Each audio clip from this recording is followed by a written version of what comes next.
You are now tuned into the sounds of Big Nate Sports Talk. It's on all the time, anytime.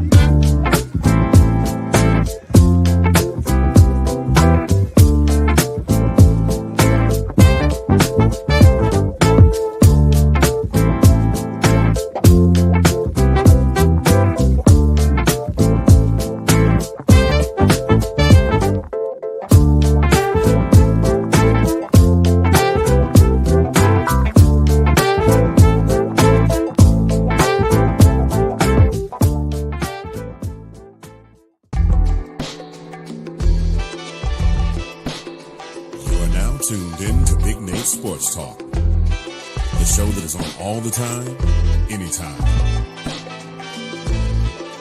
And now, ladies and gentlemen, the next big thing, the latest up-and-coming sports journalist, your host, Nathan Snell.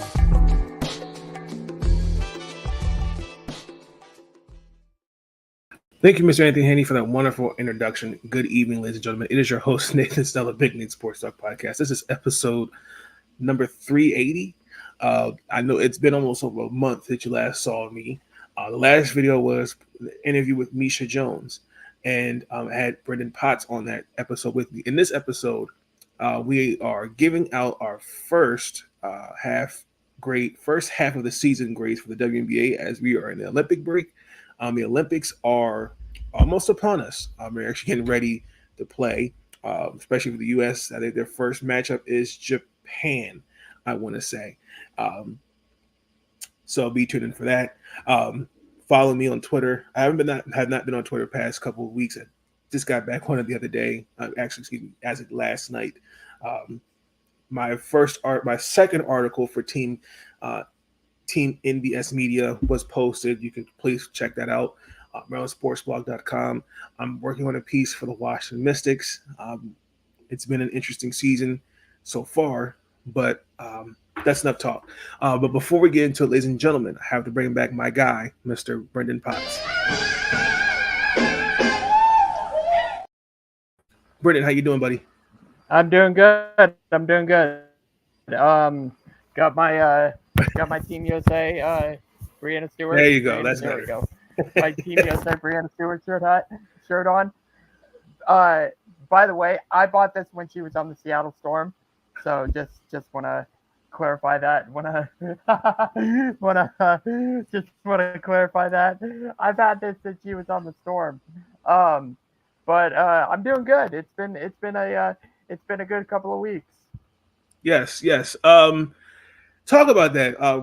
Well, our first topic, we're going to get into the WNBA All-Star recap, and you were boots on the ground in Phoenix. How was that? Yeah, man, it was hot. It was hot outside. It was hot, and it was like the buckets were making it hot in the arena on All-Star Sunday. It's funny. I was telling someone while I was watching the All-Star game when that 3-point barrage was happening. I was telling a guy next to me, I said, I never thought I would be saying this, but it is raining in Phoenix. And I was referring to the 3-point shots that were going in. But what an experience. So I found out this year I went as credentialed. Last year I went as just a fan, but this year I went as a credential media.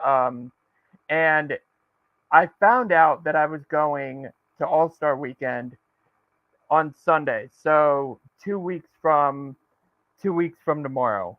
So that would be the 14th. So I found out on the 14th. The day before all the festivities happened, at the time, was in 4 days. So I found out that I was going 4 days before I actually left for Phoenix. So I mean, I texted everybody I could to help me with this last minute trip, because it was last minute, and it worked out. And I got to stay with family, and I got to see see some family again. I have a bunch of family in Phoenix, so that was pretty cool. I got to meet the guests that we've had on, Misha Jones, Jordan Robinson. Um, Also got to meet some other media people, Tarika. I got to meet Christina. I got to meet who else did I get to meet? I met a lot of me. Oh, Miles, who covers the Liberty. Aya Abdeen. I finally got to meet her. She covers the Mercury with Cronkite News. Um, and we sat next to each other during some of the press conferences, which was awesome. But what an experience! That is going to All Star Weekend is recommended for anybody, whether you're credentialed or a fan, just a fan. Going to All Star Weekend is very entertaining and very fun to go to. But it was very fun to be credentialed. I got my I still have my credential from that weekend. I'll always have it, but I got it set up and I just looked at it on my way out of the arena after All Star Weekend, and I got a little teary eyed because it's like that's really like my hey mom, I made it kind of moment, because like this is that I was telling first person I told about all of this was my mom, like that this was all happening immediately when I found out. Um, and I just tried to emphasize as much as I could, like this is a big deal. Like getting credentialed for an event like this, especially as a 2 year writer. Like I've only been writing for 2 years. Going to an event like this is a big deal, and I treated it as such. And so I got to that was a really cool moment. But I also got to interview Brianna Stewart, which was awesome. I'm a huge Stewie fan, whether she's on the Storm or not. Um, I'm a huge Stewie fan, so interviewing her was awesome. Neka Gumake, I got to talk to her about Jordan, and then I got to interview Dearica Hamby. Um, I tried to get Diana Taurasi and Brittany Griner, but there was just too many people in front of me at the press conferences and stuff. Um, but yeah, it was an amazing experience. And like I told you off the air, man, you got to come next year.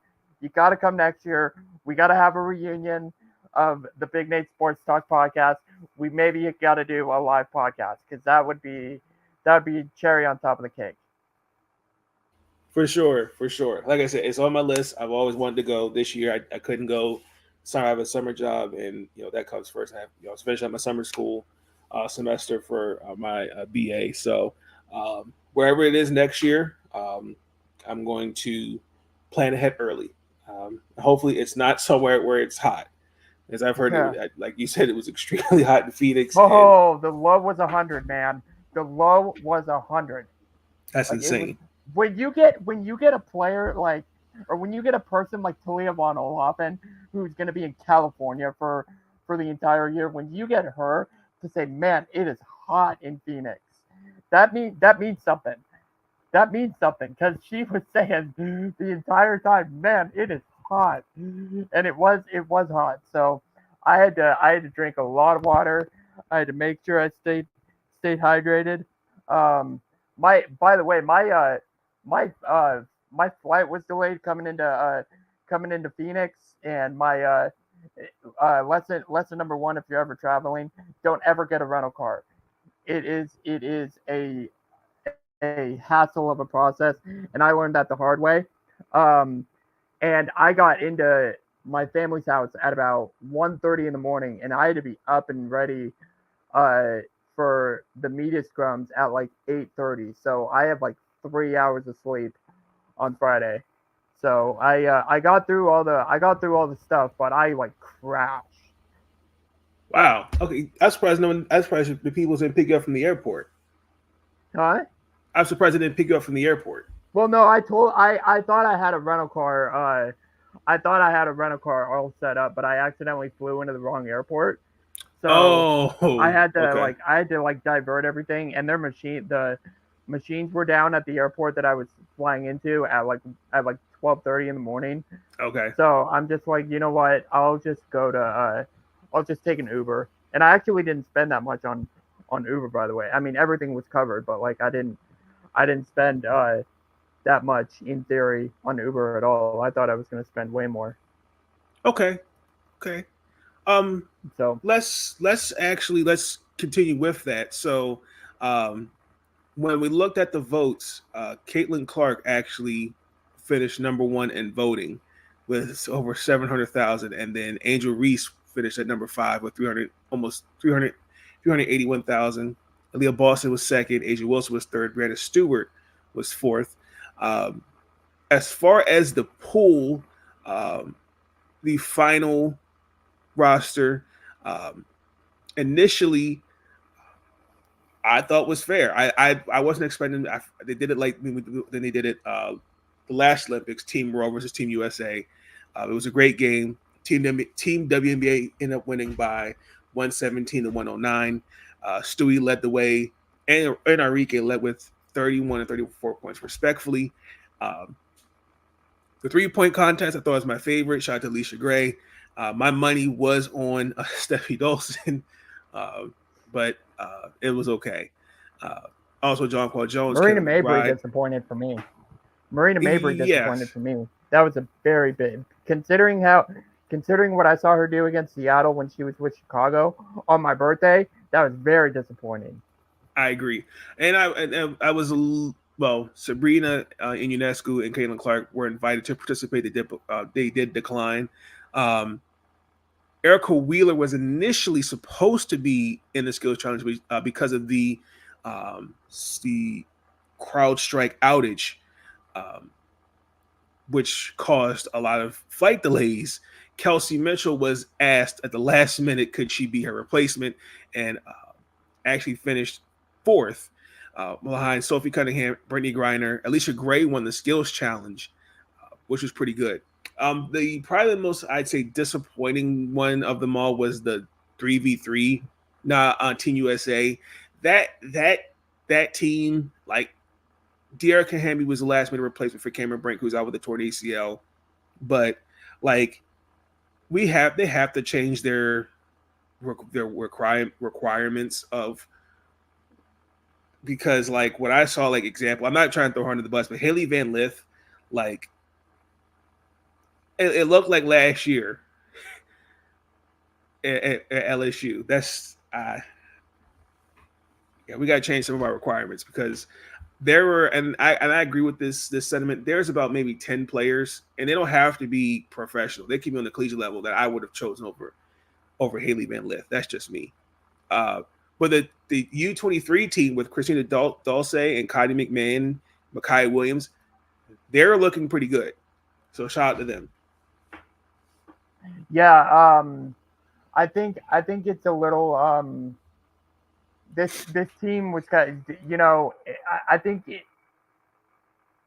I feel like it was kind of like a run it back kind of thing because last year or I'm sorry, the last Olympics 2021 they got gold, or they finished with a gold medal, and so I mean the old saying, right? If it ain't broke, don't fix it. So um, obviously the Cameron Brink injury changes things.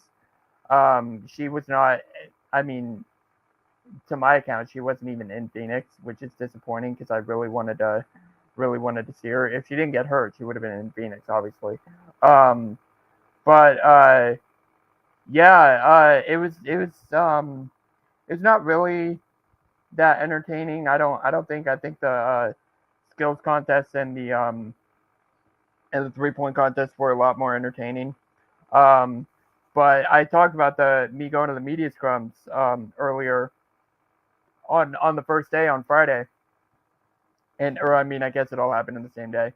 But first first person I see when I walk into the room where everyone's supposed to be, first person I see is Haley Van Lith, and she remembered me from last year. She was super nice. Um, it's funny. I asked her if she remembered my name, and she had that face like, oh, I couldn't remember it, so she grabbed my credential. She was like, oh, your name's Brenden. I'm like, well, yeah, but no, she's funny. But yeah, I'm interested to see what she does or what role she plays at TCU. Because I don't think it's going to be the star player role that she had at Louisville. I think that's going to go to Sedona Prince probably.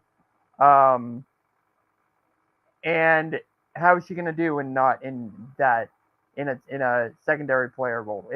I think it's going to be elevated from what she played at LSU because she was arguably on paper she was arguably like the third or fourth best player. I think she'll be ranked higher than that at TCU. It would have been more interesting, I think, if one of the Cavender sisters was still there. Remember that conversation for like 30 seconds before she left for Miami.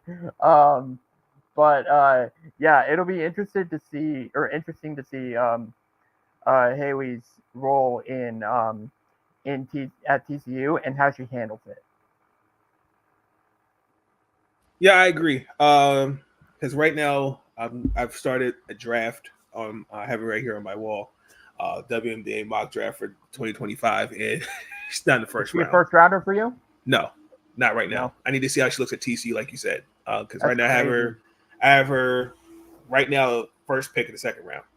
2 years ago, coming out of Louisville. She was the first round pick in the 2024 draft. Yes. And now she's not even a 2025 first round pick, which shows the still the depth of that draft class 2025. Not as good as 2024, but still pretty good. And I'm gonna disagree with that, but I know what you mean. Yeah. At least right now, not as hyped up, not even close. Right.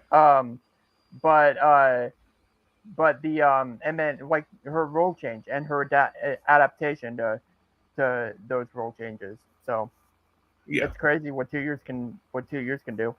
I agree. We did have a trade just before we went in the All-Star break. The Connecticut Sun traded for Marina Mabry, and in return, the Chicago Sky got Mariah Jefferson and Rachel Banham. Now, both teams actually get to swap. Remember correctly, both their picks. Chicago gets a 2025 pick, and then 2 in the 2026. So, and they also get the ability to swap Connecticut's pick. And I'm not a fan of that personally. Your thoughts on the trade? Yeah, I mean both sides. I've heard your feelings on Marina Mabry going from Dallas to Chicago, and it was mainly an issue because Chicago lost a 2024 first round pick, and those are valuable in this draft, as we've talked about many times. And so they had to get back into the draft. They had to trade their franchise, Kalea Copper. So, I mean, that's what it's costed to get Marina Mabry. So, to kind of realize that it was somewhat a mistake to get Mabry and give up that much, they kind of had to admit to themselves, like, yeah, we kind of did give up a lot for her. Maybe we can, just throw her to a contender, because she's one of those players where she'd be a valuable asset to a winning team. But for a losing team, she's a veteran who's gonna look like the star player, but on a contending team like Connecticut or Seattle or whoever, she's just she's a very, very good role player. So that's what she gets. That's what she goes to with Connecticut. Why I really, really, really like this move for Connecticut. I wrote about each team in kind of like a power rankings. What we're gonna do later in a couple weeks before the season ended, or before the midseason ended, and I had Connecticut as the 5th best team. I asked the question, who is who is geared up right now to win? Who's geared up right now to win a championship? And I ranked the teams based off of that question. And I had Connecticut at 5th because they're winning and they're doing it. They've won a lot of games, but they seem to lack offense. They average, at the time that I wrote this, they average about 79 points a game, and that's pretty low for the amount of winning they've done. But they've won on defense. They've been the second best defense in the league, next to Minnesota, who's just played outstanding defense all season, and that's how Connecticut's winning. So what I said Connecticut needed is an offensive weapon. They need just one more weapon, and just because they've developed Dejanay Carrington, they've got DeWanna Bonner, Alyssa Thomas, Bree Jones is playing well, but they just need one more offensive weapon. And depending on the role that she plays, which I think it's going to be similar to what she's done with Chicago, Marina Mabry is a great fit. And considering the amount of attention a player like Alyssa Thomas and a player like DeWanna Bonner demands, those kick-out situations to Mabry are going to be key for Connecticut's success. So just one more offensive weapon is what I thought Connecticut needed, and I think they got it. I agree. I've said it before and I've said it again, and I stand by this comment last year. If Bree Jones does not get hurt, they're in the finals last year. Yeah, I agree. This team obviously has reached its ceiling. This is going to my second point. This past draft did not address what they needed. I think they needed and somebody, and I'm gonna give a shout out to Shay from the committee. She compared the Connecticut Sun to the Chrysler 300, and I understood where she was coming from. Like, what they had on the roster was not enough. They needed somebody. They needed a shooter, because when DeWanna's not having a great game, we know AT is limited in what she could do offensively. Dejanay Carrington and Ty Harris have had great years, but you need another shooter in that lineup.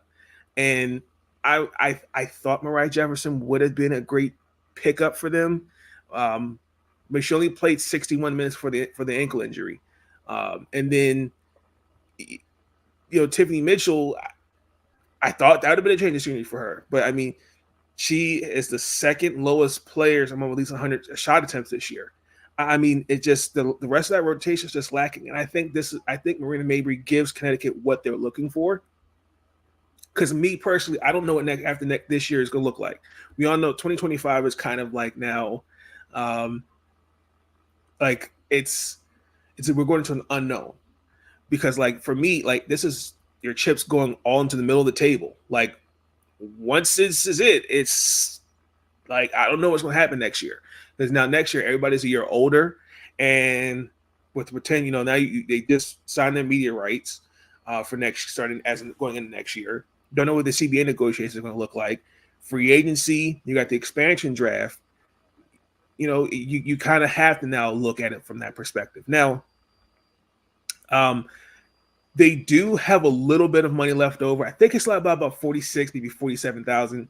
Rumors were going around that Gabby Williams, they were looking to get her. I'm not mad at it. More defense, but I really, really think that I don't know. I know Dejanay Carrington is going to be a restricted free agent, and I don't know. Her free agent. Sorry to interrupt you, but Sure. Her free agency. So I was going to comment on Dejanay when you were finished, but now that I know she was a restricted free agent, her free agency is going to be interesting because I was disappointed by the lack of minutes she got last year. Because I mean, I saw the potential. I've seen it since her college days. Like she's a great defender, and she's proving what I thought all along this season. So for a player that's going to command the amount of money that she is this next year, she's basically playing on a contract here, and she's excelling. Like she's going to get the bag next year. It's going to be interesting because she's restricted. Is Connecticut going to be willing to match whatever team offers her, because I bet a lot of teams are going to be calling her phone, are going to be bringing up her phone to get them on their team, especially the contenders like Seattle. I wouldn't be surprised if Vegas came calling, or whoever. Just Right. you think about it, like they're not afraid to add star power. The more the merrier. Right. So is Connecticut going to be willing to use the money that they have to match that contract, because she's going to get a bag next year? No, I agree. I mean, I'm a little surprised that they never really gave her at this point never given her a contract offer. 'Cause I know they just gave Olivia Nelson Odotta one, but I mean, I don't know. I'm really kind of curious to see how this all will look because, like I said, next year, I think after this year, it looks totally different. But for right now, you're playing alongside a perimeter defender, and they have enough, and then also you have enough size as well with Ty Harris. So I'm curious to see how Stephanie White. That's the other thing too. There's going to be some games where, you might not lean with Ty Harris. You may lean with Dejanay and Marina. You may lean with Marina and Ty. So it's going to be interesting to see how you can play with all three guards at the same time. I'm curious to see that. Yeah. And then Rachel Banham, who I think was definitely coming along pretty well.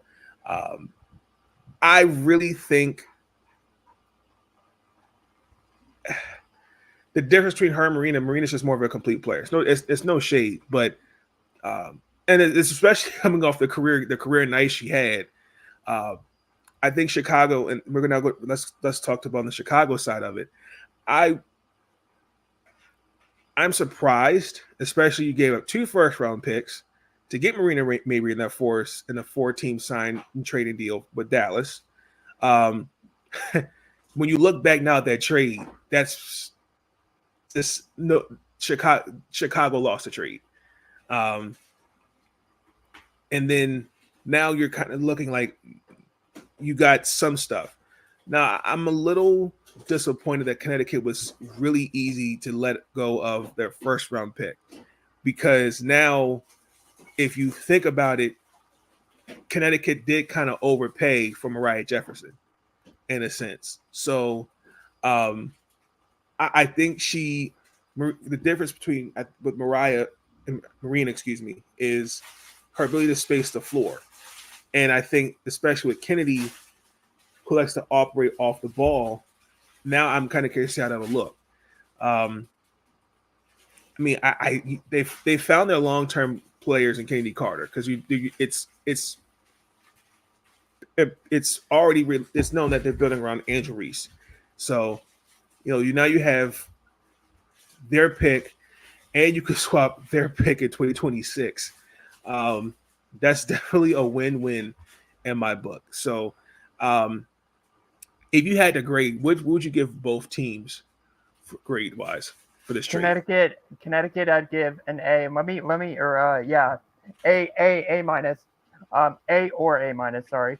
But let me, because I have a little pushback on why you think, or why you're concerned that Connecticut's just giving away their first round pick, and it's kind of what you said. Going back to what you said earlier, they're pushing the chips in. When you're on a team, speaking of as a team like Seattle or someone else like Vegas or New York, when you are pushing your chips all in to win a championship, you don't necessarily, or you think you don't necessarily need draft picks. Those are for the future. Those concern your future and what you do with it. Connecticut views right now, just by giving away their first round pick, they don't need it, or they will get a low pick and it will serve better going to someone else, because we are pushing all our chips in. I agree. So I agree with it. So that's what I would kind of use your words against you. No, it's totally fine. I value especially first round picks, and I'm like okay, like yeah, I get you. but it's Connecticut going all in. They're pushing their chips in. I'm giving Connecticut an A or an A minus. Chicago, I'm giving a D minus or an F. And for Chicago, it's just like, what? Why? Because we've established that Marina Mabry's an offensive weapon, and she served well for Chicago. Like, this is a tough team. It's funny because it's funny how I viewed this Chicago team versus last year's. Because last year's Chicago team, I'm like, no, just focus on the rebuild. Just don't get into the playoffs because you're just gonna get swept or gentlemen swept by the Las Vegas Aces. Like, it's not worth going into the playoffs and getting those extra practice days. Like, it's not worth it. But this year, I'm saying, like, if this Chicago team makes the playoffs and they get into the 8th seed or the 7th seed or maybe even the 6th seed, I think they would serve better for a top opponent than Indiana. Definitely. Because they've got toughness. They've got somewhat of defense. They've got rebound. They've definitely got rebounding. Like, they can give a team like, I mean, they've beaten Chicago or they've beaten New York before. So they've beaten Vegas. So they know how to beat the top teams when it comes to the postseason, not necessarily because I don't have that experience, but a player like Marina Mabry, I feel like she would be a valuable asset for a team starting to create a scare in a rebuilding year. That's what people don't realize in Chicago. No matter how good or bad they look, they are rebuilding. So they're off to a fantastic start. I get it on the aspect of you're trying to load as many picks as possible onto your roster, but a D maybe, like a D maybe for Chicago. Wow. Okay. Okay. Well, they're okay. They have what, 8 wins? They're 8 wins in 20 right now. Yeah, they're not that bad of a team. A bunch of broadcast people, 10-14.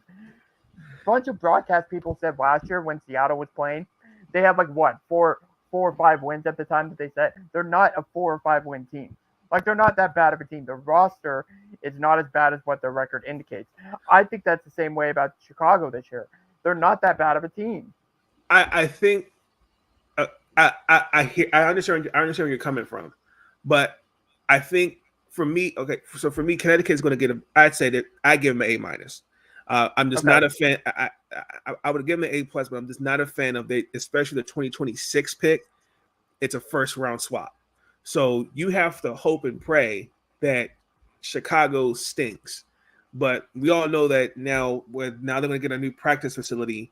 You now can clamor some free agents to come play in Chicago. Chicago, I'm going to give them a B, only because from almost a year and a half ago, you gave up 2 first-round picks for Marina Mabry, and if you look at that trade, that's probably one of the most brain-dead trades you can make, because especially you built before you went up and left to go be working for the Toronto Raptors, James Wade, you built a championship team from a value standpoint. Now, when you look at the trade, I knew they were not going to get much back for her because she is the one who did request that trade. And in these new Sky fans, this is a business. Like, she could do whatever any player, if they were going to request a trade, let them. No one, like, be happy for her. I think plus I think it's a fresh start for her, and I think it's going to be great for her in Connecticut. But in a good situation, like you just said, yes. This is a good situation for a player like Marina Mabry. Yes, and then especially if you think about it, yes, they're 10-14, but if you look at the standings, Atlanta's 3 games, Los Angeles, Washington, Dallas are 4 games. If Chicago somehow flip flops, seeds 9 through 12 would make the trade look like a very one-sided trade. So, like, now if you're Chicago, now you have to make the playoffs because the playoffs ended today. They're the 8th seed. So, I mean, worst case scenario, they'd be like a lottery team pick, but the way it's looking, I think records will remain the same. But in the long term, I think you have built something really great in Chicago long term. Yeah, that's a good point. And then also too, you could also swap Philly's first rounder for Connecticut's first rounder in the 2026 draft. So that's why I really, really don't like what Connecticut did there. What the hell are you doing? What the hell are you doing? But Darius Taylor, I got to give him his flowers for the and Morgan Tuck as well. Got to give them their flowers. Let's move on to the grades. Let's start with we're doing a 12 through 1. How I did my grades. I know Brenden probably did his grades a little differently. I did mine's by A, B, C, D. You know, when we're in school, it's incomplete. Dallas, I'm giving them the incomplete. Just the injuries. Satu Saleh has not been there. Natasha Howard's out 6 weeks because of a foot injury. Like, I can't judge a team at face without having key personnel. And if they were all together there, it would look a little different. And I make the same case. What the Dallas Wings are going through currently are the same things the Washington Mystics went through last year. Errol Atkins got hurt. Austin got hurt. And then Lena Deladon got hurt. Like, and I didn't even add Maddie Seacrest is out with a broken finger. I mean, the bright spot is Arike Gubawale is second in scoring. So I can't judge this team at face value. Yeah, I in my rankings that I did a couple weeks before the break started, I think I had Dallas a little too high. With Dallas, it's just like okay, so let's say the injuries heal up. You know, Satu's playing in the Olympics, so that's good to see her back on the court. The plan is for her to come back the second half of the season. But at the end of the day, like, there's 15 to 16 games left in the season.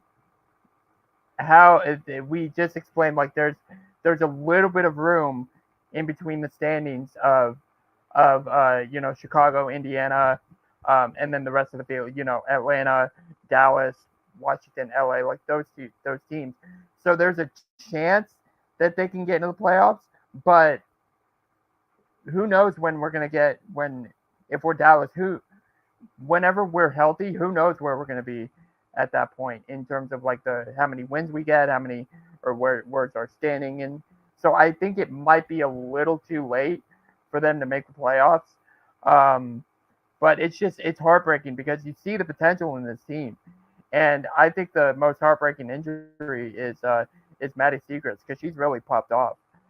She's one of those players I had with Dejanay Carrington. You saw the potential in college, and the fact that it was limited in their first year, and now they're just suddenly are starting to blossom in their second year because they're given that opportunity. I didn't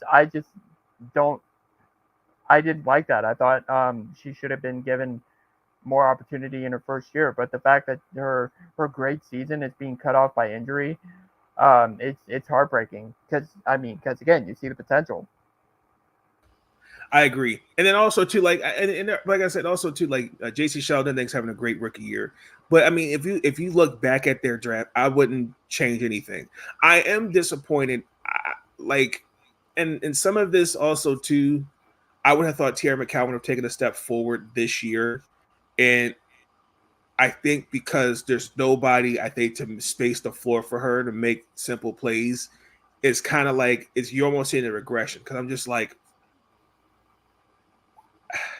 example, the Washington game, they played that weekend series. I mean, ineffective, and it's just, and I'm quite disappointed by that. But let's see. We'll see how it looks with 15 games left going into the second half. I think getting a much needed break, I think getting everybody together, I think is also going to make a difference. Because that's another thing too. These games, this schedule, this first half was just wild. I mean, that's another thing we got to take into consideration: lack of practices, injuries. I mean, that's a lot. So Washington, I have to give them an incomplete. Listen, it's funny that everybody started off with this tanking for Page crap. Then all of a sudden, now Washington's the best losing team. I already knew coming into this season, it was going to be a season of transition. First and foremost, and I will say this for the record, and I stand by this, Elena Deladon was not done dirty by the Washington Mystics. I don't know where that narrative came from. Okay, Elena had three choices. Choice A, she could have signed the 1 year max. Choice 2, she could have seek to sign and trade. Number 3, she chose to set out. The last now going on 4 years, the Washington Mystics have stood by her. They were patient. She didn't play in the bubble. 2021, played 1 game. 2022, she played some games here. She played some games there. Last year was the first year she said, I feel 100% in the last 3 years. Literally stepped on somebody's ankle against Atlanta, went right back to the injuries before. So, again, I watch the games, but it's the outsiders that piss me off when they come up with this. The Mystics did Dylan wrong, did a wrong. That's total bullshit. It did not. But let me get to the point. They started off 0-12. Injuries as well. Brittany Sykes has not been there. Shakira Austin has not been there. I mean, and now Carly Lou Samuelson is also out. Like, I cannot judge this team again without having key players. Now, Brittany Sykes, up until that Atlanta game where she re-aggravated her ankle, I can't. What am I going to say? Like, they've been limited. Like, just Brittany Sykes and Shakira Austin alone, they've been limited to 9 games. Like, we're putting Emily Inks and shout out to Emily Inks. I mean, she's having a great season so far, but you're having to put Dee Richards in the starting lineup, and that experiment has been disappointing. Not being throwing shade, but it's not what I think they expected. Julia Van Loo, I think it should get some Rookie of the Year votes. Leah Edwards, she's been injured, so it's like everywhere you turn, it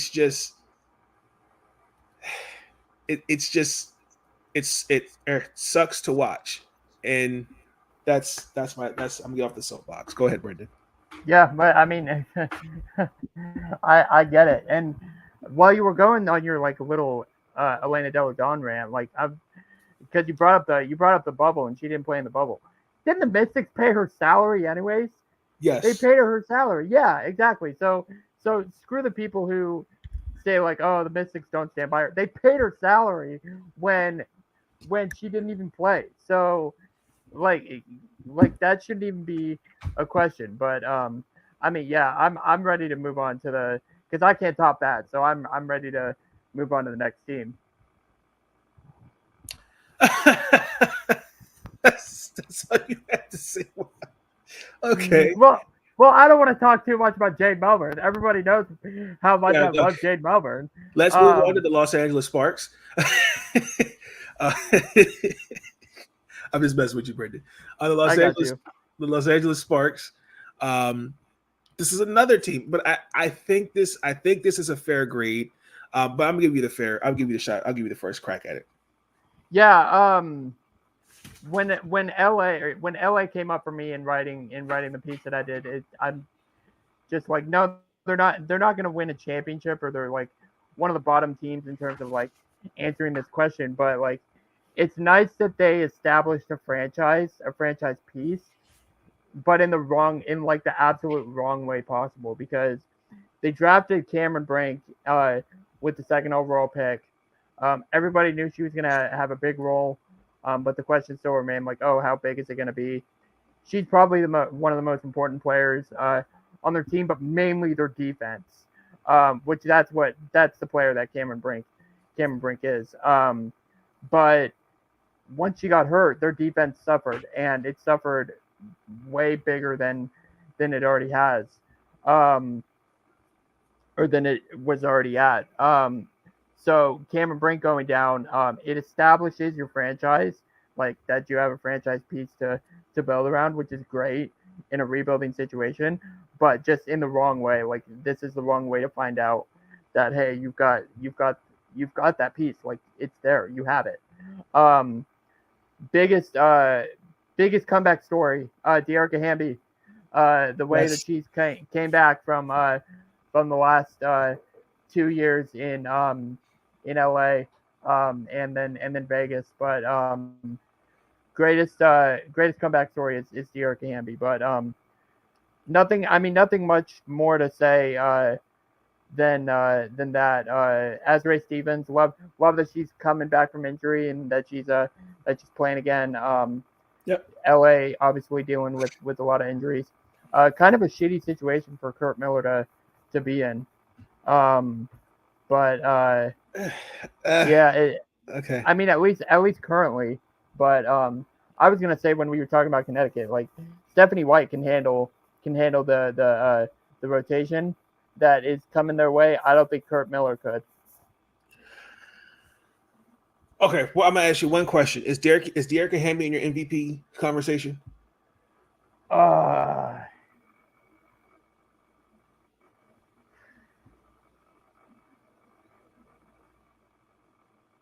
5.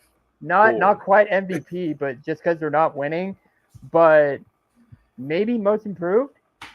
But do we want to put a player like Dearica Hamby, who we know is a successful player, or is a great, fantastic player? Do we want to put her in most improved?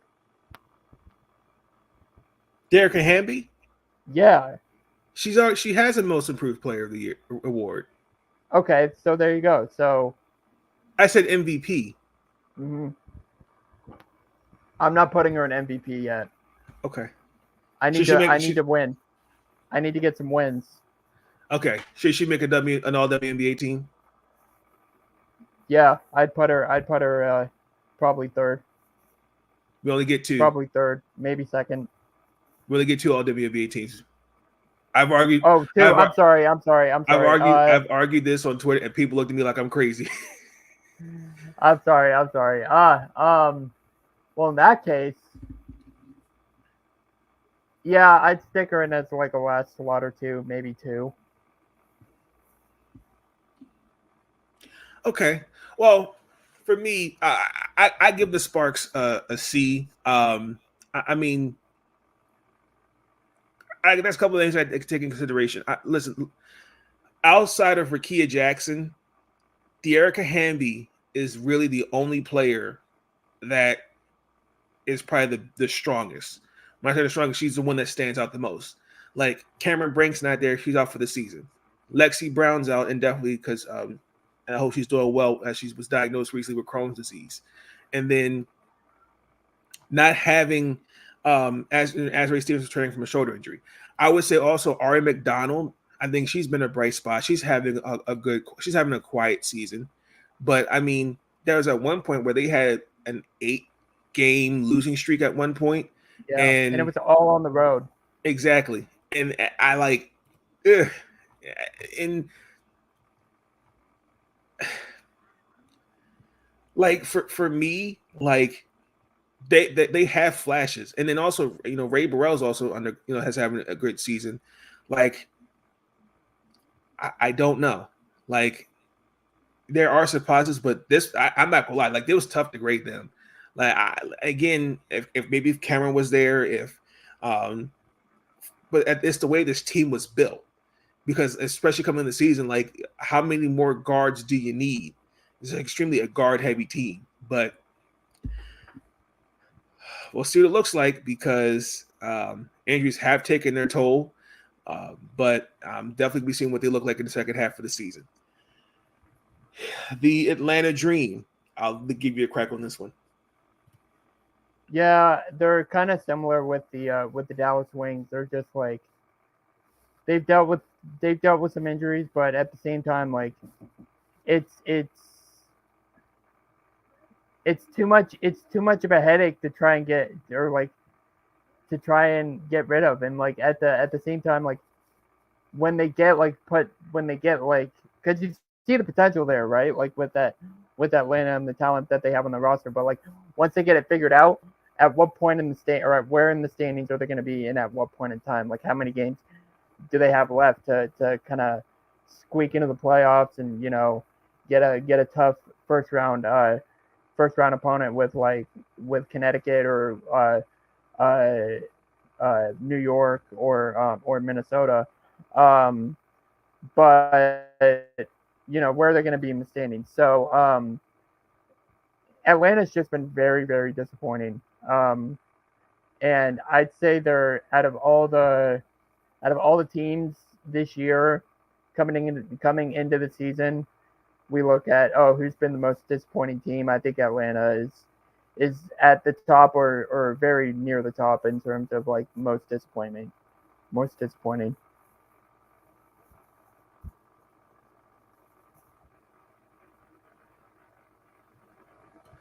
I agree with that. I'm so sorry. My mic was muted. I agree with that. I want to give this person a shout out. I want to give a shout out to Reba because Reba pointed this out. It didn't hit me. And I've been dawned on this about with the NFL teams and baseball teams. It didn't hit me until she mentions about the dream. We don't give front offices a lot of flack for how they construct these teams. Who put this team together? That'd be Dan Panover. Listen, and I get it, but this is Tanisha's third year. I'm not going to jump on the bandwagon of calling for her job when I don't even think she's had a true roster that I think has her vision of what she wants. There have been bright spots. I think if you look at roster wise, they're more talented than last year. Yes, but there's some parts that have not come together. And some of that I blame player development, but also blame that on coaching. Like, again, Aerial Powers, joining Canada, injuries, Ryan Howard, injuries. That affects your spacing as an offense. Alicia Gray and Tina Charles have probably been the only two bright spots. I mean, Naz Hillman's had her moments so far, but again, and shout out to her. I mean, she's now a top 5 now in scoring of all time. So, I think there are a lot of things like context matters, and I'm not going to say, well, Tanisha Wright needs to be fired because of this. Well, Atlanta could be a 6 seed if Ryan Howard wasn't out with an ankle injury, if Aerial Powers was there, if Jordan Canada was there. They'd probably be a 5th, 6th seed right now. But again, them not there, that makes a difference. So for me, C- is fair only because I think they've had good moments. I mean, they did beat Vegas. That was kind of like their little mini championship. And then we played them and we humbled them in a way. But that's besides the point. Let's move on to number 8, the Chicago Sky. The Sky, if the Sky season ended today, they are an AC. And credit that to, I think, to give in Teresa Witherspoon, credit Teresa Witherspoon for that. She should be in the conversation for Rookie of the Year. Coach of the Year. What I said? Rookie of the Year. Sorry, Coach of the Year. I'm sorry. Katie Carter and Angel Reese are a duo for years to come. Once Camille finds her footing as well, those three will be a tandem. For me, the Sky, I was not expecting it to be where this is. Now I think they've exceeded expectations. They're now playing with fool's gold at this point. But I'm Which curious to see could how, make them better, by the way. If they play with Fool's Gold, that could make them better. I agree. So now with Marina not there now, I'm curious to see how this will look. Now it's interesting to really kind of see how they will look. Now Angel Reese should be, in my opinion, is Rookie of the Year, but I already know how the voters are going to be, and they're going to give it to Caitlin Clark, painfully. Kennedy Carter should get some most improved player votes. But yeah, give. I mean, the culture in Chicago has definitely turned around compared to what it was last year. Now I'm hoping with Marina not there now, I'm curious to see how they will look things with Dana Evans, Diamond DeShields. I would expect them to get some more minutes in elevated play, but I give him a B. It's fair. That's a good point. Yeah, I give him a B as well. What I say when I was talking about Chicago and why I was so upset about this trade is because this Chicago team is not as bad as their record indicates. They're 10-14. They're not that bad of a team, and Yep. they play with toughness. They play with grit. They play with determination, even as young as of a team as they are. And like you said, that's credit to Teresa Weatherspoon. She has established a gritty and tough culture already in her first season with Chicago, and it's going to serve them for years to come. So this is a rebuilding team, whether you like it or not. They're playing, as you said, they're playing with fool's gold. They're playing much better than the record indicates. You know, they remind me of, and this is kind of a bad example, but the 2020 Oklahoma City Thunder. They're a rebuilding team, but they got Chris Paul on their team, so they're exceeding expectations. Okay. So, but they'll be a tough out for any top team. I do have a question for you, because I have my answer. They're number 8 in playoffs right now. So right now, if the season ended today, they're facing the Liberty. How many games do you think it goes? I think Chicago gets one. Yeah, I think it goes 3. Not only am I saying that because I've seen them beat New York before, but I think they can. I've said before, and I will say it again until I'm proven wrong. They can scare a top team in the playoffs. The only team they're not scaring is Washington. No, I'm kidding. No. Listen, as a Seattle fan, because they beat us on the 5th, I was, and the way that they were playing in the first half against Seattle, I was petrified. I was like, there's no way we lose to Chicago again. There's no way. But they just completely outplayed us in the first half, especially in the first quarter. I agree. Let's move on to Indiana. I'll give you the floor for this one. Oh man, you could say C for Caitlin Clark. You could say C for Christy Sides. You can say, oh man, it's not the best start, but just the way that this season has started. Here's how I see this. The way that this season has started, you give Caitlin Clark all the flack, right? Like you give Caitlin Clark, Christy Sides all the flack. Well, now they've improved somewhat. They've improved as the season has gone along. You know, they've built chemistry. They've shown certain flashes. Who are you going to give the credit to?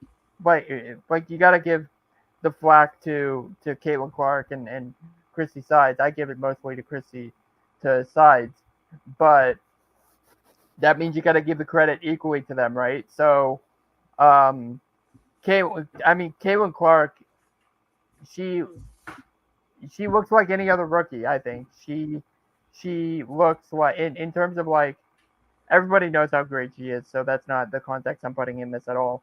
I got you. She looks like any other rookie in terms of like she's getting used to, this is a new experience. Going into the WNBA from college to the W is a new experience, so she's getting used to it. It's taken her a couple of games to get used to, but once you get used to it, she looks exactly the part that everybody thought she would, and that's exactly at the point that she's at right now. Um, I think you were talking about Dallas needing a break. If anybody, I'm dead serious, and she said this too. If anybody needs a break in this WNBA, it's Caitlin Clark because of the amount of basketball she's played. Um, and she even said that's why she didn't do the 3-point contest. And it's funny, she said at the last media availability she had at All Star, she was like, "See you guys in a month." So um, she needs this break, but The no, they're in team the needs to playoffs. break. Huh?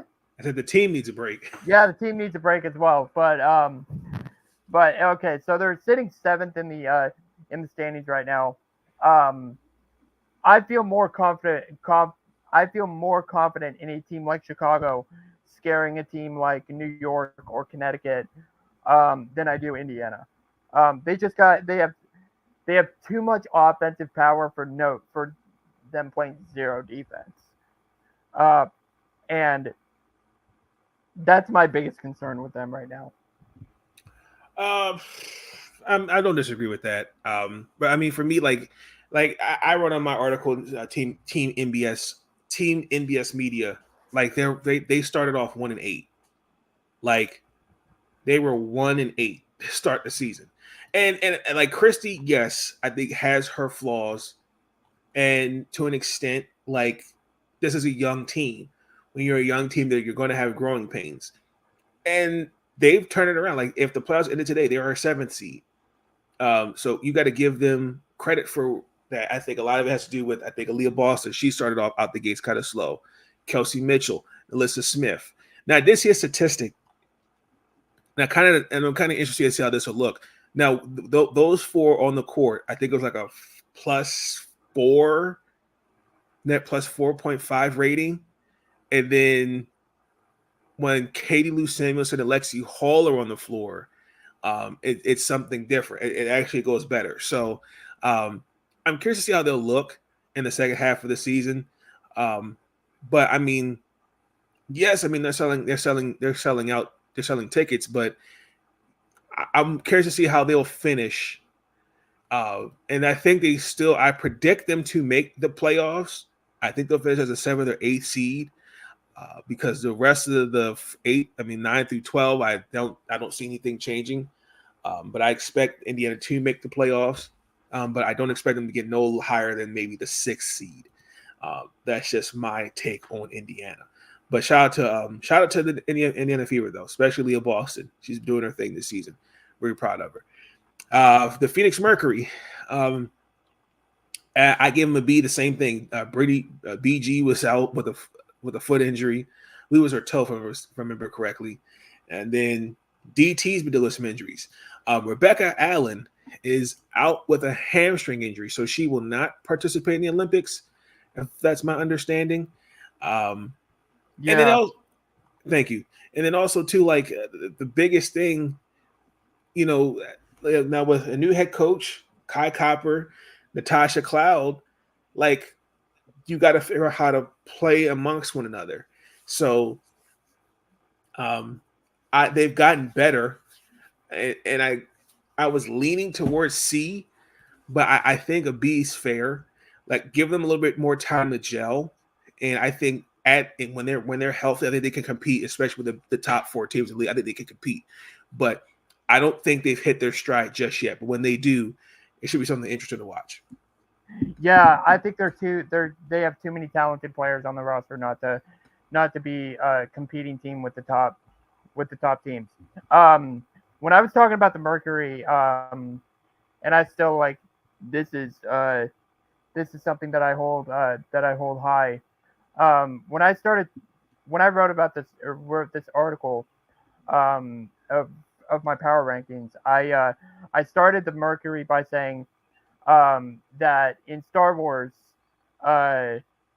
Luke Skywalker was told by his master, size matters not. But for the Mercury, that's the complete opposite because I fully believe it does. I believe Brittany Griner is one of the most important players, or is the most important player on this team. because I keep pointing to the two Seattle times or the two Seattle games that we played against them. One game we played without them and Ezzy McElroy feasted, but that was because they had to play small because they didn't have as tall of a player. Ezzy McElroy was the tallest player on the floor without Brittany Griner.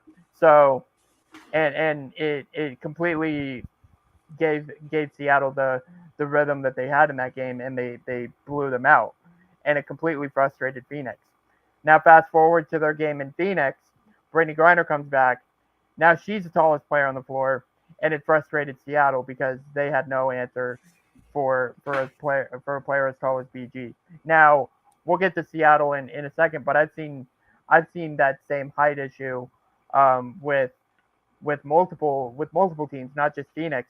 But with Phoenix, as I said to begin this, they have the shooters. They have Diana Taurasi, who's I don't know how, I don't know when, but she's found the fountain of youth, and I want to know where it is. Even though I'm still relatively young, I still want to know where it is. Right. So they have Diana Taurasi. They have Kalea Copper, who's a known shooter. They have Natasha Cloud. They have Sophie Cunningham. So they have all these shooters that when you double Brittany Griner, she can kick out to all those shooters for wide open shots. So in theory, Brittany Griner is the most important player on the floor. But as I saw in the All-Star game, as we were talking about before we started, Brittany Griner seems to be one of the most important players on the floor, period, because she, like for any team, because she is literally unstoppable in the paint. Like you feed her the ball and there's no way she's not going to score or have the ability to kick out. So if they have BG on the floor, they can be a very, very, very good team. But if they gotta kick up their defense, I think. At the time I wrote this, they had a 102.7 defensive rating, ninth in the league. A team like Connecticut, they have the defense, but they lack they lack the offensive weapons. But Phoenix is just the opposite. They have the offensive weapons, but they seem to lack the defense. If they can kick that up, then they can be a real contender in this league. I agree. And it's going to be interesting to look these next 15 games personally. And like I said, once I think more practice and all that, I think they'll be fine. So number 5, the Las Vegas Aces. I'll let you have this, take a stab at this one. Yeah, Vegas. I have actually a little bit higher than 5. I had them at 3 because Asia Wilson, she's the runaway MVP. I don't want to hear anybody else make their case. Asia Wilson's the runaway MVP. Jackie Young's been a key to their or been a key X factor. And they were missing Chelsea Gray for a little bit, and that's an excuse. Certainly not to Vegas, but that definitely is an excuse. But now that she's back and she's playing like the point god, she's playing like it again. If I'm the other teams, I'm getting as many wins as you can because Vegas is. We were talking before we started. I do not want if I'm Seattle, I don't want to see them in the first round. If I'm Minnesota, man, I messed up somehow because I am now seeing Vegas in the first round of the playoffs. I am not. They might as well finish as a 5 seed, but that's just because the other 4 teams are winning and are still consistently winning. So if they get a first round matchup, either as a 4 or 5 seed, I do not want to be the latter because it's just a recipe for disaster. I agree. I kind of echo those same things. I think also too their bench has kind of been a role in that as well. I thought they would have gotten a little better with some of the bench pieces. I thought Megan Gustafsson would have been a good pickup for them. Kirsten Bell, I think, has not gotten. I think she's plateaued, and also too she's not been there because of injuries. Kate Martin, I think has found her footing with Vegas. No concerns there. I think again, let's see, especially the core four, once they get back healthy, fully together. I'm gonna call it right now. The Las Vegas Aces will finish as the number one seed in this season. Guaranteed. Wow, that's actually not a bad. That it's not as wild as you would think, right? Because like Nope. the standings are relatively close in the top five, and one team could stumble, or one or two teams could stumble.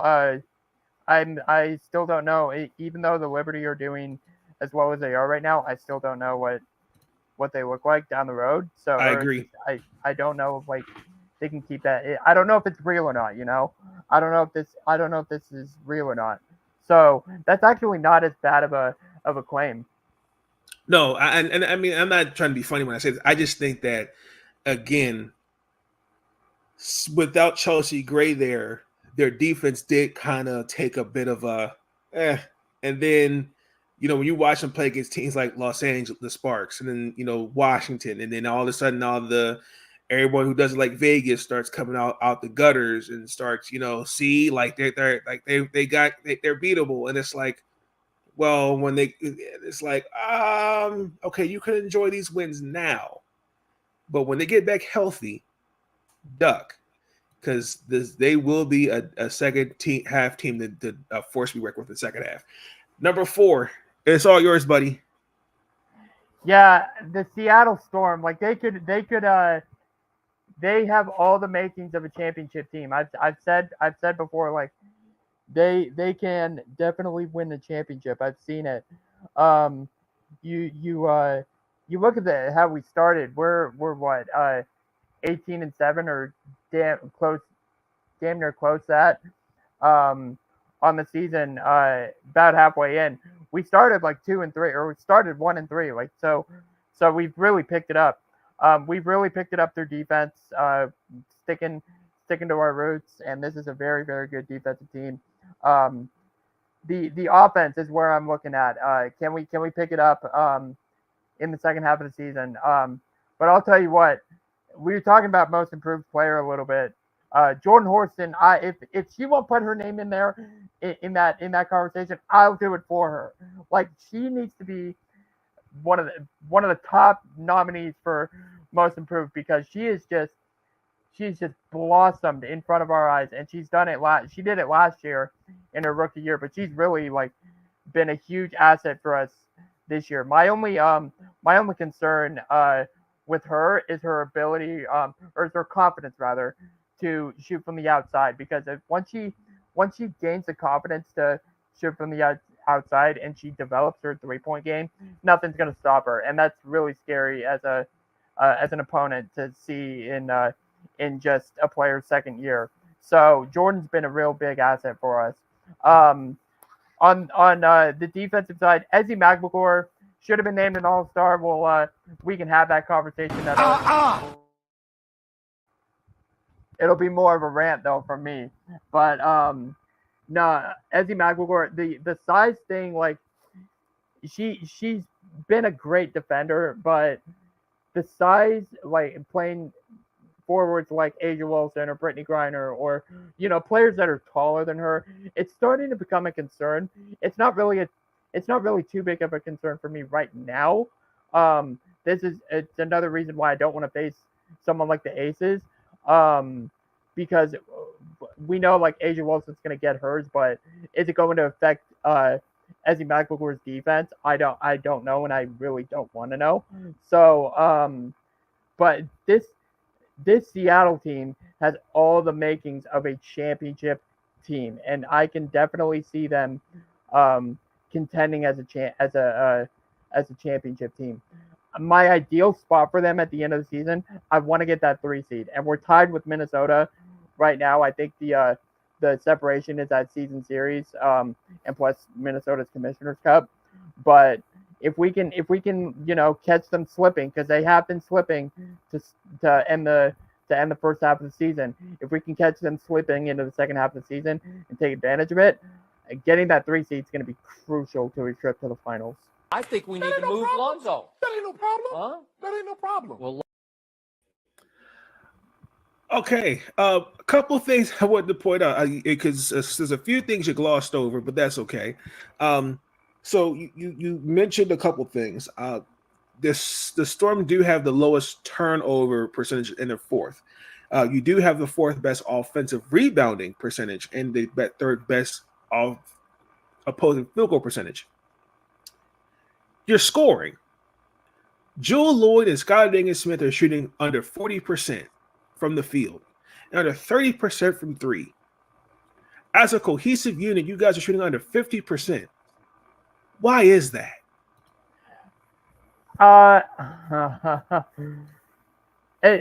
I've said before, like the shooting by Jewel is really inconsistent with how good of a shooter we know, or how good of a scorer, I'm sorry, we know her to be.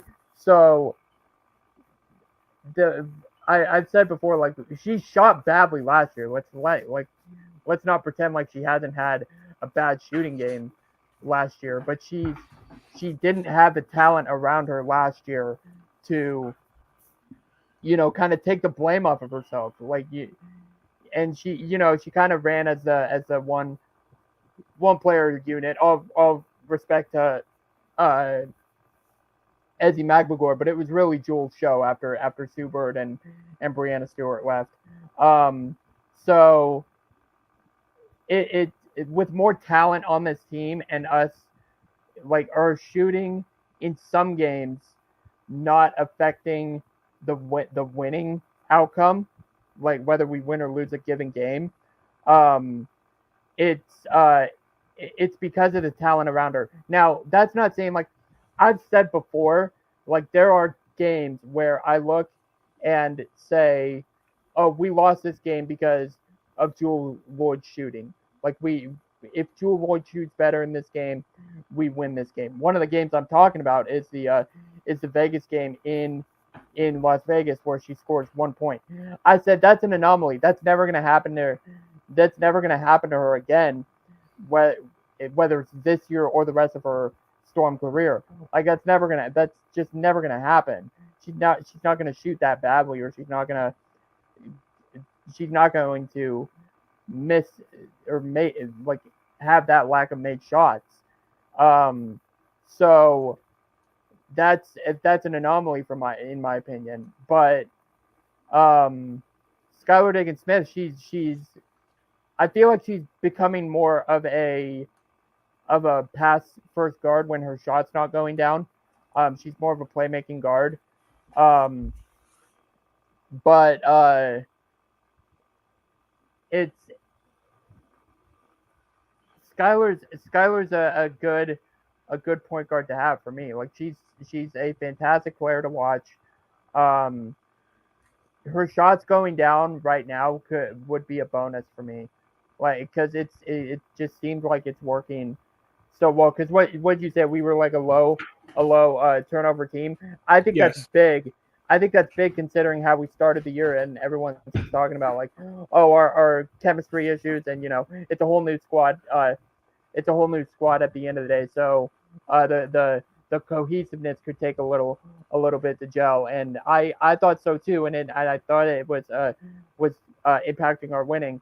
But this team shows the potential that they have when they are cohesive, and that is a championship team. Now, the only questions I do have is that you have your second half schedule is very road heavy, and you have to play 4 straight against New York and Connecticut. Relationship with your children. my God. What kind of shit is that? I'm more perplexed to see New York, because we haven't played them at home. We did play them on the road. That game, the players seemed frustrated because shots weren't going in. I know Sammy and Jewel it's funny. I asked Jewel a question and she was like, no disrespect before she answered, and then because I mean she seemed pissed off, and I feel like it was one of those games where they knew they could have won that game if shots went in, because they played them the best that they could in New York. So that's what I'm saying. Like, let's see this Storm team, because I feel like we've gotten better since then. Let's see this Storm team against New York. Let's see them against Connecticut. Let's see them against these top teams in the league. I've said, like, let's see them against Vegas at home, and obviously they did beat us at home. But I mean, if we have a better third quarter, we win that game. But you know, I'm ready. This Storm team is ready to be tested, and I think they know that they are going to be tested this season, and I think they want that. So New York is a good test to have, and I think this Storm team is ready and able to rise to the challenge. And it's going to be fun to watch. I will be going to the game on the 26th against the Mystics. So that should be a fun one. I'm going as a Storm fan, but I'm also going as a Jade Melbourne fan. I'm very I gotta root for her. I gotta root for her any chance I get. And then I'm going to the Liberty game 4 days after. So that should be a really big. That's a game I'm ready to watch, and I have the utmost confidence in the Storm to win that game. Connecticut's interesting because I talked about the size quote unquote issues for Seattle. How they handle it against Connecticut. How they handle it the first time they played them, they just locked down on defense and just said, "All right, you're making shots. We're not going to let you make shots when our shots are not dropping. So that's just what we're going to do." I don't think the same game plan happens. So I'm curious to see how Seattle responds in those games. But Connecticut, not worried about. I'm not saying they're automatic wins, just not as worried as maybe you're implying. But New York is something I'm definitely looking at for sure. I agree. So I'm definitely watching that as well because I'm like, whoa, they got a really, really. That I think that proves them. Because I think they're a top 4 team. I do. Just that's a very on that road heavy schedule. That road schedule is something. Minnesota. I gave them an A. There's something about Minnesota that I have concerns about. But Nafisa Collier is definitely an MVP conversation. Alana Smith has shown that from being most improved player last year, was looking pretty good. Kaylin McBride is having a career year. I think getting Courtney Williams was big for them. The only thing I would say, I kind of was expecting their bench to be a little bit better. Like Diamond Miller knows with the injuries. Alyssa Healy is finding her footing as well. But I definitely think they have exceeded expectations. I mean, congratulations for them winning the Commissioner's Cup. The only thing I have concerns about is now with Fee, she suffered that injury. Like, how will they look? Can they hold the fort down to she's like, I'm sure she'll be ready to go. But, with Fee not there, like, how can Alana Smith, McBride, Courtney Williams, K-Mac, how can they hold the fort down until Fee's 100%? But I give him an A. Yeah, and I'm glad that you brought to bring up Vegas again. You predicted that that they would be number 1 in the conference, or number 1 in the league. I'm sorry. A situation like Minnesota is definitely a reason why I don't think that's as bad of a claim as advertised. Because of the injuries, or because of the injury to Nafisa Collier. How do they handle that? Right? So they played Seattle one of the last games before they went into the break, and they beat Seattle 3 times out of 4. That season series is done. I wish it had 1 or 2 more games in the second half of the season, because I think both teams are insanely different now. But the 3 games that they played with Nafisha Collier, they dominated. But the 1 game that they didn't play that they played without Nafisha Collier, they were dominated. And they looked completely, not even 180, but 360, full 360.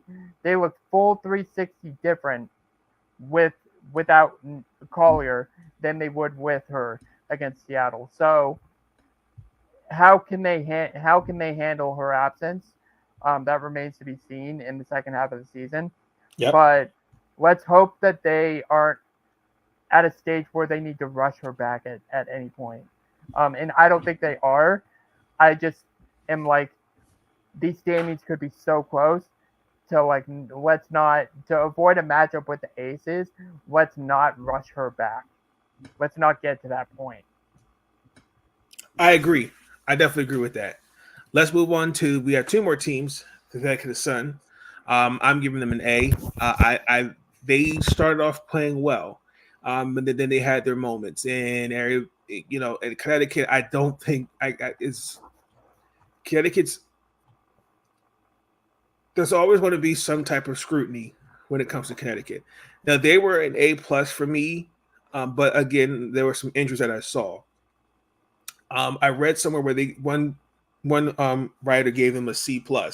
I thought that was extremely wild to give, but I understand it. Their offense is not at times struggles, especially when DB's not hitting shots. We know AT is limited. We've noticed it since coming out of Maryland. And then Bree Jones is also, she's as a post player. The biggest thing is they lack shooting up into the Marina Mayberry trade. So I'm curious to see how that will look.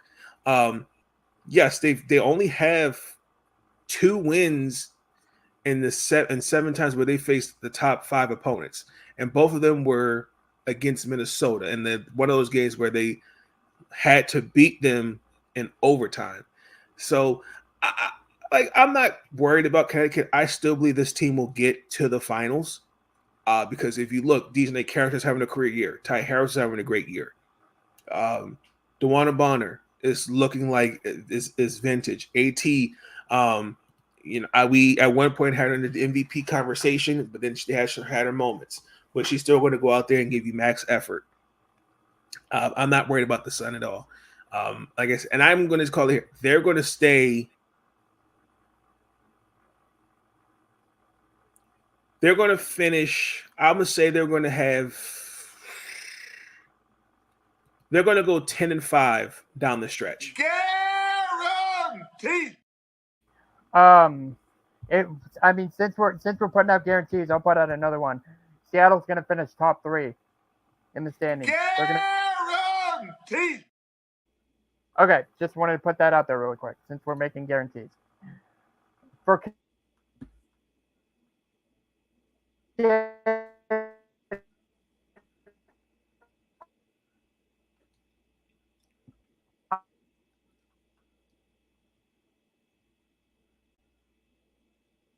Oh, we lost you, Brenden.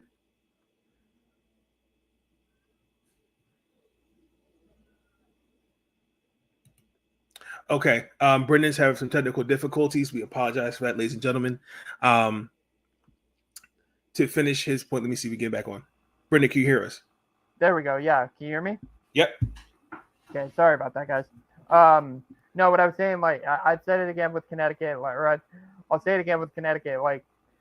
They are winning, but they're lacking offense when doing it. So they win by their defense. Seattle's done it for 2 decades now, and so you can win by defense. But with Connecticut, you need offensive weapons to assert yourself into a championship contention. And like we talked about, Marina Mayberry is a great start.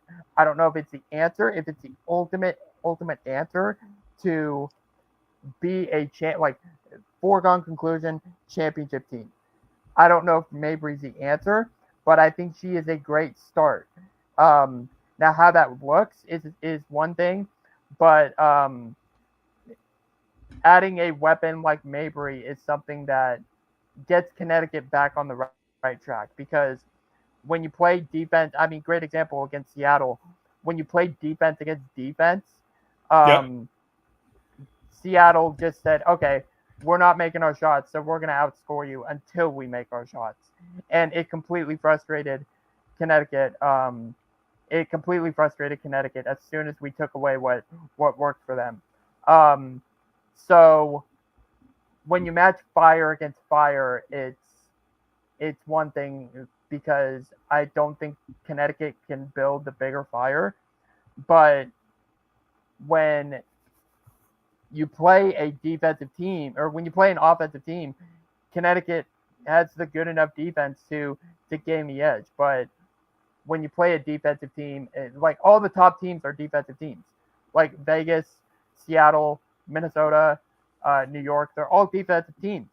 But they separate, the others separate themselves because of their offense and whether it's working on a given night. But Connecticut can get themselves back into that conversation after the Mabry trade. So For sure. The last team, I'll give you the floor. New York Liberty, they've looked like by far and wide the best team in the league. They've had the best first half of the season. They've really, I feel like they've taken that loss in the finals personally, and they've just improved on they've taken as many wins as they can get. I just have that with New York, for me at least, they have that switch that they have it on, and when they have it on, they're by far the best team in the league. That's what they look like. That's what their record says. They just look like as good as any other championship team. But when they have it off, sometimes they have the talent to get them over the edge. But when their switch is off, they sometimes play down to their opponent. And that's why I'm saying, if they match up against a team like Chicago, they got to have their switch on every single day that they play them. Because I agree. A team like Chicago can catch them off guard. And I've seen it happen. So a team like Seattle, if they shoot better against New York, they beat them. So if New York goes into a game, much less a playoff game, or much more, I should say, a playoff game, and their switch is turned off, that's not good for any round. So there's a little bit that I'm not buying with New York, but for the most part, they look like the best team in the league. Yeah, I mean, I don't have too much to add to that. I feel like there's no excuses for New York. They got to get it done. I think that I think this is their year. They are probably like the best team in the league.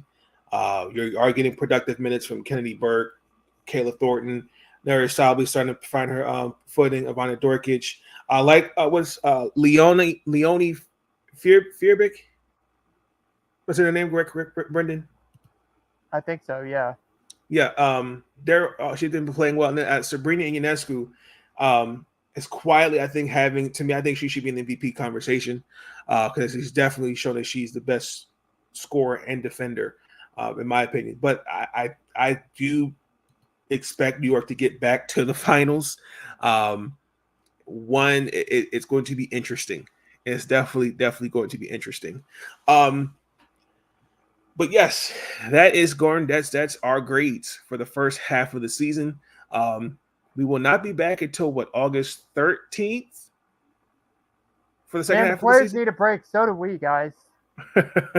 Players need a break. So do we. Most definitely, because it definitely was a wild first half. It was definitely at times it was hard to keep up with. One final, really quick. Between the future episodes of Big Nate Sports Talk Podcast, football season's almost upon us, professional, NFL, and college. Also, college basketball, especially for the women's and men's basketball teams. Brenden, what is happening on your side of the world? Well, we just finished covering All-Star Weekend. It was a blast, and I had so much fun. I just published 2 articles. One of them was basically covering the 3 events, the 3v3, the 3-point the 3-point contest and the skills contest, as well as the All-Star game. What stood out to me, based on looking at the box score, and I think a lot of things stood out to me actually. So I wrote about all of the things that stuck out to me from this All-Star game, and then an article I actually put out yesterday. Team USA is going for an 8th straight gold in the Olympics, which is hard to believe. They've been that successful, but they've been dominant. So I wrote about them and a little bit of a preview to them and the competition that they're facing. Despite the domination that they've had, the competition's getting better from the other countries, and Australia is going to be fun to watch. France is going to be fun to watch. China is going to be fun to watch as well. I believe they're 16.5-point favorites against Japan. I would bet Japan, not straight up, but I would bet them on the spread. But my point is, like, the competition's getting stronger. So I wrote about how that has actually made Team USA better. And what better way to do that than add a quote from Breanna Stewart? So I did get a quote from her in that article. So that should be up on the World Exposure Report website right now. The first article I mentioned is on my Between the Lines website, or the website I write on for there. So go check those out. I had a lot of fun covering this All-Star Weekend. Amazing that as young of an artist, or as young of a writer as me, or I keep not wanting to say inexperienced, but that's where I'm at. But amazing that a writer like me got to cover such a big event like the All-Star Weekend, and I intended to take full advantage of it. Absolutely. Like I told you, when you text me that you got the credential, I said, make it remember your name. So you also said there was going to be a lot of mainstream media there. I can confirm, yeah, there was. Yeah, I knew it. The All-Star Weekend's always got, it's always going to have mainstream media there. But it was a great event. Next year, it's on my list to do wherever it is. Hopefully, we get it here in DC, in the nation's capital. So. God, I hope not. I hope it's not on the East Coast. They got to stick it in the West. We'll see. I'm pretty sure it's going to be in Golden State in 2026. So, I mean, the rumor mill says Indiana, which I wouldn't be mad about. But yeah, let's try. I was talking to. It's funny. I was talking to Ari Chambers after the game, and shout out to Ari Chambers for for not only helping me out, but I told her, like, other journalists as well, because I'm definitely not the first person she's helped out as well. But I was talking to her and I said Seattle's a great destination to have the All-Star game, and she agreed. She would love to go back to Seattle. For sure.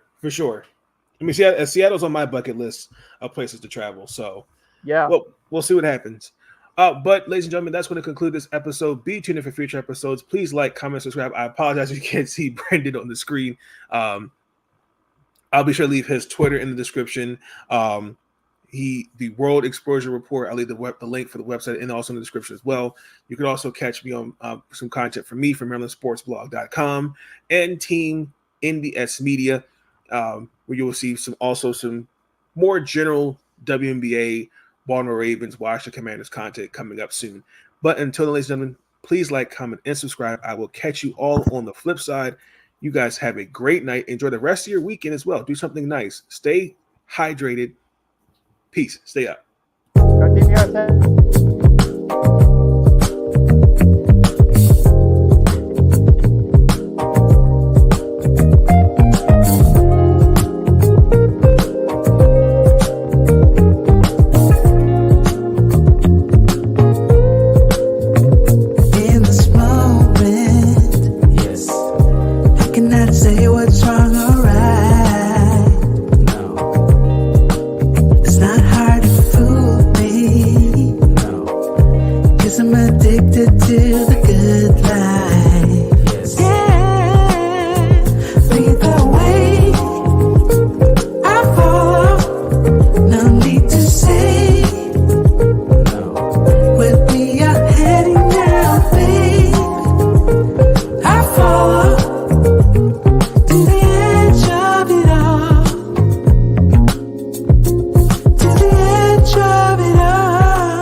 to Big Nate Sports Talk. If you enjoyed that episode, be sure to like, subscribe, and share the next big thing, the next up-and-coming sports journalist, Big Nate Sports Talk. It's on all the time, anytime. And I want to thank you. All I want to do is say thank you for everything.